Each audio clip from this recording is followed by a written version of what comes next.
नमस्कार। हमारा सीरीज चल रहा था जेटेट 2026 का, जिसमें हम एसएसटी 6 to 8 को कवर कर रहे थे, यानी पेपर 2 को हम कवर कर रहे थे। इसमें हम एमसीक्यू और थ्योरी दोनों को कवर कर रहे थे। ठीक है, प्लेलिस्ट अलग से बना हुआ है जिसमें इन चारों subject history, geography, economics, civics, इन चारों सब्जेक्ट का एमसीक्यू और थ्योरी है ना, हर एक चैप्टर का बना हुआ है अलग से, तो जा करके ज़रूर देखें। ठीक है, आज हम देखेंगे हिस्ट्री का चैप्टर 14 राष्ट्रीय आंदोलन।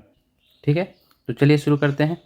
इससे पहले हमने चैप्टर 13 जो है ना, महिलाओं की क्या स्थिति रही है, उसे हमने देख लिया है। अब ज़्यादा चैप्टर हिस्ट्री में नहीं बचा हुआ है। आज चैप्टर 14, इसके बाद एक चैप्टर और है, इसके बाद हिस्ट्री का पूरा चैप्टर जो है वो ख़त्म हो जाएगा। ठीक है, इसके बाद जो हिस्ट्री का बचा हुआ एमसीक्यू है ना, जो कंप्लीट नहीं हुआ है, उसे बहुत जल्द कंप्लीट कर दिया जाएगा। ठीक है, और साथ ही जो ज्योग्राफी में 2 या 3 चैप्टर बचा हुआ है, उसे भी साथ में कंप्लीट किया जाएगा। ठीक, और इसके तुरंत बाद सीडीपी स्टार्ट कर दिया जाएगा। दोनों चलेगा, इसमें एमसीक्यू भी चलेगा, सीडीपी का और थ्योरी का भी। ठीक है, जिन्होंने पेड नोट्स नहीं लिया है, अगर लेना चाहते हैं तो दिए हुए कॉन्टैक्ट नंबर में कॉन्टैक्ट करके ले सकते हैं। बहुत सारे लोग ऐसे हैं जो वीडियो को तो देखते हैं लेकिन चैनल को सब्सक्राइब नहीं करते हैं, तो चैनल को सब्सक्राइब जरूर कीजिएगा और नोटिफिकेशन का जो बेल आइकन बटन होता है उसे ज़रूर दबा लीजिएगा, ताकि जब भी वीडियो किसी सब्जेक्ट का आए तो आपको तुरंत पता चल जाए। ठीक है, और ऐसे भी प्लेलिस्ट बना हुआ है, वहाँ पे सारी वीडियो को मैं ऐड कर दे रहा हूँ। ठीक है, तो बाद में भी जा करके उसे आप देख सकते हैं। ठीक, तो हमने पूर्व की वीडियो में देखा था कि कैसे जो है अंग्रेज है ना, व्यापारी बन के भारत आते हैं और यहाँ का कह सकते हैं भाग्य विधाता बन के यहाँ पे राजी करने लगते हैं, है ना। कैसे वो युद्ध के माध्यम से है ना, धीरे धीरे अपना कब्जा भारत में बढ़ाते हैं। जैसे प्लासी का युद्ध होता है ना, और बक्सर का युद्ध। इसके बाद बहुत सारा पॉलिसी लाते हैं, जैसे एक होता है सहायक संधि है ना। इसके बाद हड़प नीति के माध्यम से बहुत सारे राज्यों में अपना अधिकार जमा लेते हैं, है ना। तो धीरे धीरे अपने पूरे भारत में अपना अधिकार जमा लेते हैं। ठीक, इसके बाद हमने देखा तो उपनिवेशवाद में कैसे वे भारतीय संसाधनों को लूट करके है ना ब्रिटेन ले गए और भारतीय संसाधनों का दोहन किए, है ना। फिर हमने आगे देखा शिक्षा के प्रति उनका क्या व्यवहार रहा है, क्या दृष्टिकोण रहा है, उसे हमने देखा। ठीक है, इसी प्रकार से महिलाओं की स्थिति क्या थी और उसमें अंग्रेजों का कितना योगदान रहा है, जैसे सती प्रथा और बाल विवाह, विधवा पुनर्विवाह, है ना। उसमें उसके लिए बहुत सारे नियम कानून भी बनाए, है ना, जिससे समाज का भला तो हुआ, लेकिन उनका मनसा जो है यहाँ भला करना तो कह सकते हैं नहीं था। कुछ लोगों का हो सकता होगा, लेकिन कह सकते हैं कि अपने आप को श्रेष्ठ दिखाना चाह रहे थे। ठीक है, और भारतीयों को हम जानते हैं कि यहाँ के जितने भी साहित्य हैं, है ना, उसे है दृष्टि से देखा जाता था और अपने जो उनका पाश्चात्य संस्कृति था उसे बढ़ा चढ़ा करके दिखाते थे। ठीक है, तो इसके बीच में भी हमने देखा था 1857 का क्रांति, है ना। क्यों होता है, कि उसके पीछे क्या रीज़न होता है और वो सफल नहीं हो पाता पूरी तरीके से, उसके पीछे क्या रीज़न था वो भी हमने देखा। ठीक है, आज हम देखेंगे राष्ट्रीय आंदोलन। ठीक है, जो देखेंगे कहाँ तक, 1947 में देश जो आज़ाद हो जाता है वहाँ तक हम देखेंगे। ठीक है, चलिए। भारतीय राष्ट्रीय आंदोलन को बेहतर ढंग से समझने के लिए इसे 3 मुख्य चरणों में विभाजित किया जा सकता है। ठीक है, तो राष्ट्रीय आंदोलन को 3 भागों में बांटा गया है। एक होता है पहला चरण जो हमारा है उदारीकरण का चरण है ना, उदारीकरण का चरण है। दूसरा जो है हमारा है उग्रवादी चरण है ना। तीसरा गांधी युग आ गया था। ठीक है, तो इस 3 चरणों में हम राष्ट्रीय आंदोलन को देखेंगे। ठीक है, ठीक है, तो उदारवादी चरण में हम देखेंगे, है ना। उदारवादी चरण में बहुत सारे नेता थे, जैसे दादा भाई नौरोजी, गोपाल कृष्ण गोखले, है ना। तो ये सब जो नेता हैं, यानी उदारवादी चरण में, वे कह सकते हैं कि नरम दल के नेता थे। ठीक है, नरम दल के नेता कह सकते हैं, यानी ये लड़ाई झगड़ा नहीं करना चाहते, शांतिपूर्वक आंदोलन करके, ठीक है, सभा करके अंग्रेजों से मांग करके, है ना, आज़ादी चाहते थे। वहीं अगर बोलेंगे उदारवादी नेता, है ना, उग्रवादी नेता, ये गर्म दल के थे, यानी इनका खून गर्म था। ठीक है, इनका मानना था कि भारत हमारा है। ठीक है, इसमें बाहरी लोग अंग्रेज हैं, ये यहाँ पे आके शासन कर रहे हैं, तो इन्हें यहाँ से छोड़ करके जाना पड़ेगा। ठीक है, ये लड़ाई के बल पे भारत को आज़ाद कराना चाह रहे थे, यानी कह सकते हैं कि अगर ज़रूरत पड़े तो इससे हम मुकाबला करेंगे और अंग्रेज़ों को यहाँ से खदेड़ के भगाया जाएगा। ठीक है, तो इस प्रकार से था उदारवादी चरण और उग्रवादी चरण। ठीक है, और आगे जाकर के हम देखेंगे 1905 में जब हो जाता है ये बंगाल का विभाजन हो जाता है। ठीक है, इसके बाद दो गुटों में कांग्रेस जो है बंटने लगता है। इसके बाद देखेंगे आगे जा कर के, है ना, सूरत अधिवेशन जो होता है वहाँ पे जो है दो दलों में बंट जाती है, गरम दल और नरम दल में। ठीक है, चलिए आगे देखेंगे इसे। तो उदारवादी चरण में हम देखते हैं ये 1885 से 1905 का क्रम रहता है। ठीक है, तो देखते हैं कांग्रेस की स्थापना, पूछा जाता है प्रश्न इससे, कांग्रेस की स्थापना से प्रश्न पूछा जाता है हमेशा। ठीक है, और कांग्रेस का जो अधिवेशन है उससे भी प्रश्न पूछा जाता है। एक चीज़ और यहाँ भी जो भी इम्पोर्टेंट चीज़ है वो मैं यहाँ डील कर दे रहा हूँ। और कांग्रेस के का जो अधिवेशन है उससे प्रश्न कई बार पूछा गया है, तो उसका मैं एक PDF बना करके अलग से टेलीग्राम चैनल में डाल दूँगा। ठीक है, तो JH टीचिंग वॉरियर, तो इसे आप ज्वाइन कर लें। तो एक टेलीग्राम चैनल में इसका जो PDF है मैं वहाँ डालूँगा, तो जा कर के वहाँ से पेड नोट्स वाले जो भी हैं वो वहाँ से जा कर के डाउनलोड कर लेंगे, अलग से ये नोट्स नहीं दिया जाएगा। ठीक है, जो कांग्रेस अधिवेशन का नोट्स रहेगा सो। ठीक है, ठीक है, जो वीडियो देख रहे हैं सब्सक्राइब नहीं किए चैनल, वो चैनल को ज़रूर सब्सक्राइब कर लें, बहुत मेहनत से वीडियो बनाया जा रहा है। ठीक है, चलिए, कांग्रेस का स्थापना कब हुआ था? 28 दिसंबर 1885 में। VVI है, प्रश्न पूछा जाता है। संस्थापक पूछा जाता है ना, कांग्रेस का संस्थापक किसे कहा गया है, किन्होंने किया था? तो A.O. ह्यूम ने। ठीक है, कांग्रेस की स्थापना किसके द्वारा? तो A.O. ह्यूम के द्वारा।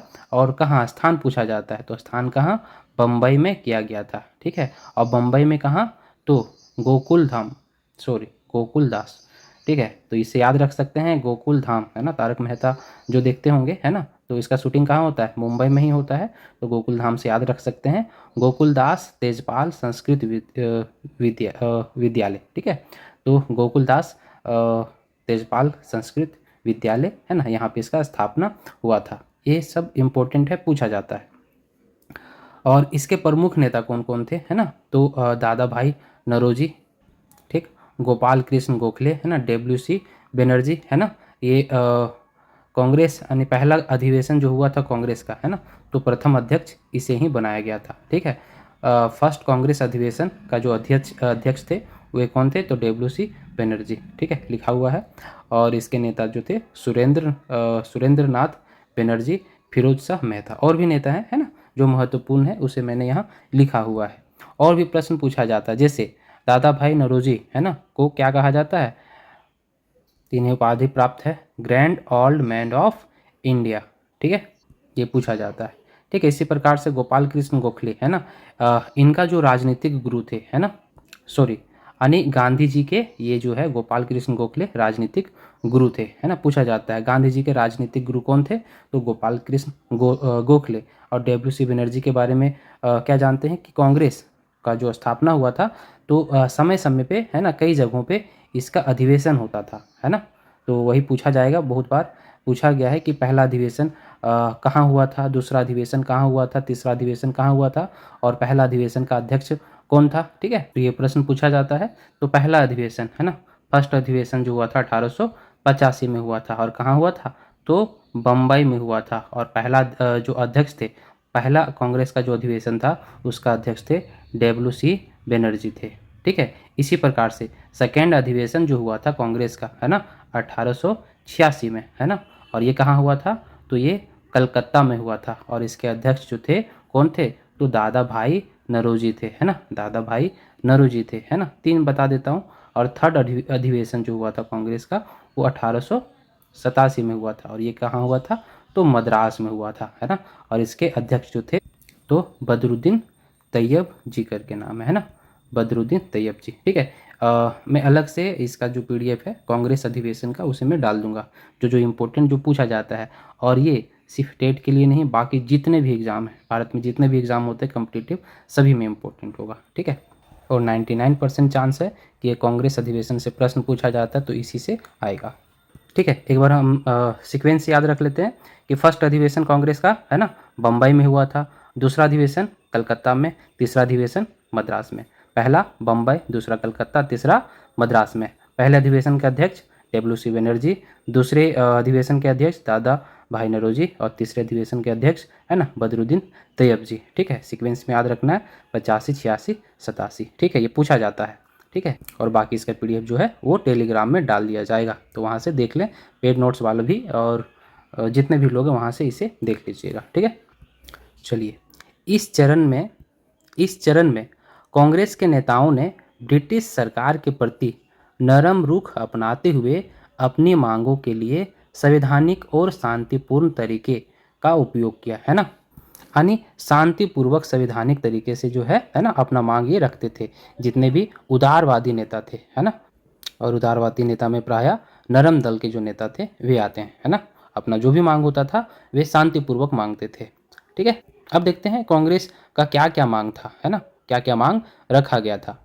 चलिए देखते हैं उनकी क्या क्या मांग थी। ठीक है, उनकी प्रमुख मांगें: विधान परिषदों का विस्तार करना और उनमें भारतीयों की भागीदारी बढ़ाना, ICS जिसे आज हम IS के रूप में जानते हैं, ICS परीक्षा भारत में आयोजित करना, सेना पर होने वाले खर्च में कटौती करना, भारतीयों के प्रति बढ़ती नस्ली भेदभाव को समाप्त करना, है ना। तो ये सब मांग थी कांग्रेस का। ठीक है, तो इनकी क्या क्या मांग थी उसे हमने देखा। तो पहला मांग था विधान परिषदों का विस्तार करना और उनमें भारतीयों की भागीदारी बढ़ाना। ठीक है, उस समय कानून बनाने वाली जो संस्था थी, यानी कानून जो बनाया जाता था वो किसके द्वारा बनाया जाता था?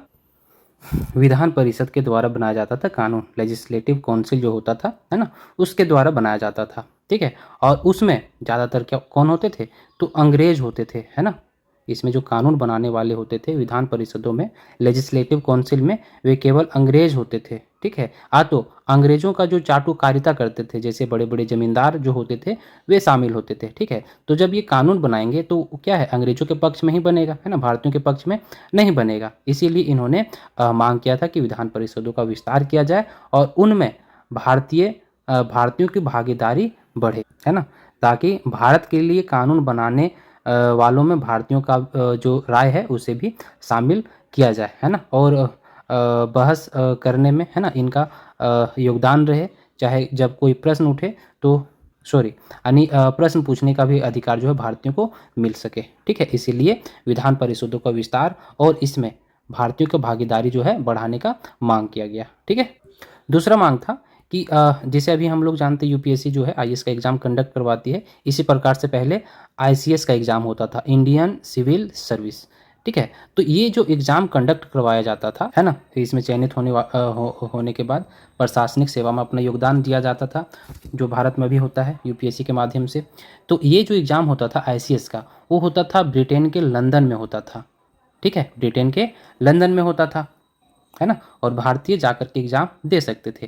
लेकिन सभी भारतीय इतना सक्षम नहीं थे कि लंदन में जाकर के एग्ज़ाम दे सके। ठीक है, इसीलिए मांग किया गया कि लंदन के साथ साथ भारत में भी, है ना, ICS का एग्ज़ाम लिया जाए। ठीक है, और इसमें एक चीज़ और था, जो ये एग्ज़ाम में जो है उम्र सीमा जो किया गया था 19 से 21 वर्ष किया गया था, है ना। तो इसमें भी मांग किया गया था कि उम्र सीमा में भी थोड़ा उम्र सीमा भी बढ़ाने का मांग था। ठीक है, तो ICS के बारे में देखा था कि जो सिर्फ लंदन में आयोजित होता था उसे भारत में भी आयोजित करने का मांग था, और उम्र सीमा 19 से 21 था उसे भी बढ़ाने का मांग किया गया था, ताकि भारतीय युवा भी प्रशासनिक सेवा में बराबरी का मौका पा सके, है ना, क्योंकि लंदन जाकर के परीक्षा देना हर भारतीय के लिए संभव नहीं था। ठीक है, एक मांग और था कि सेना पर होने वाला जो फिजूल का खर्च था उसे कंट्रोल किया जाए। ठीक है, यानी भारत से जो टैक्स कलेक्ट किया जाता था, भारत से जो राजस्व वसूला जाता था, उसे जो है सेना पे बहुत खर्च किया जाता था, है ना, अंग्रेज जो है इस पे खर्च करती थी। और ये सेना, है ना, सेवा कहाँ पे जाके देता था? तो ब्रिटेन का जिससे युद्ध होता था, ब्रिटेन देश का यानी अंग्रेजों का जिस दूसरे देशों से अगर युद्ध होता था, तो भारत में जो सेना पे खर्च किया गया था, इन सेनाओं का यूज है ब्रिटेन जो है अपने युद्ध में करता था। ठीक है, खर्चा तो भारत का पैसा के यहाँ होता था। ठीक है, इसीलिए कांग्रेस ने मांग रखा कि सेना पे जो फिजूल का खर्चा होता है उसे उसमें कटौती किया जाए, है ना, क्योंकि ये जो है सेना का मिसयूज करते थे। ब्रिटेन का जिस देश से युद्ध होता था उस युद्ध में सेना का यूज होता था, है ना, जबकि इस पे खर्च जो होता था भारतीय टैक्स का होता था, है ना। तो इसीलिए सेना पे फिजूल खर्च को कम किया जाए और शिक्षा पे, है ना, शिक्षा पे, स्वास्थ्य पे, कृषि पे खर्च करने का बात किया गया। ठीक है, एक और मांग था भारतीयों के प्रति बढ़ते नस्ली भेदभाव को समाप्त करना। ठीक है, अंग्रेजों की नीति जो है नस्लवादी था। ठीक है, भारतीयों को उच्च प्रशासनिक पदों पे, चाहे सैन्य पदों पे, चाहे जो न्यायिक पद होता था, ठीक है, उसमें नियुक्त नहीं किया जाता था। जैसे न्यायिक पद हो गया अगर जज, है ना, तो उसमें कोई भी देखेंगे तो ज़्यादातर भारतीय नहीं होते थे। सेना में भी अगर देखेंगे तो जो अधिकारी पद होता था उसमें भी भारतीयों को मौका नहीं दिया जाता था। ठीक है, इसी प्रकार से प्रशासनिक पदों में भी भारतीयों को उतना मौका नहीं दिया जाता था, है ना, नस्ली भेदभाव था। तो इसे खत्म करने के लिए भी मांग रखा गया था। ठीक है, चलिए आगे देखते हैं बंगाल विभाजन। ठीक है, कांग्रेस अधिवेशन जब हो रहा था, है ना, तो लगभग वाराणसी में ये अधिवेशन हो रहा था। उसके अध्यक्ष थे गोपाल कृष्ण गोखले। ठीक है, उसके बाद का है बंगाल विभाजन के बाद का।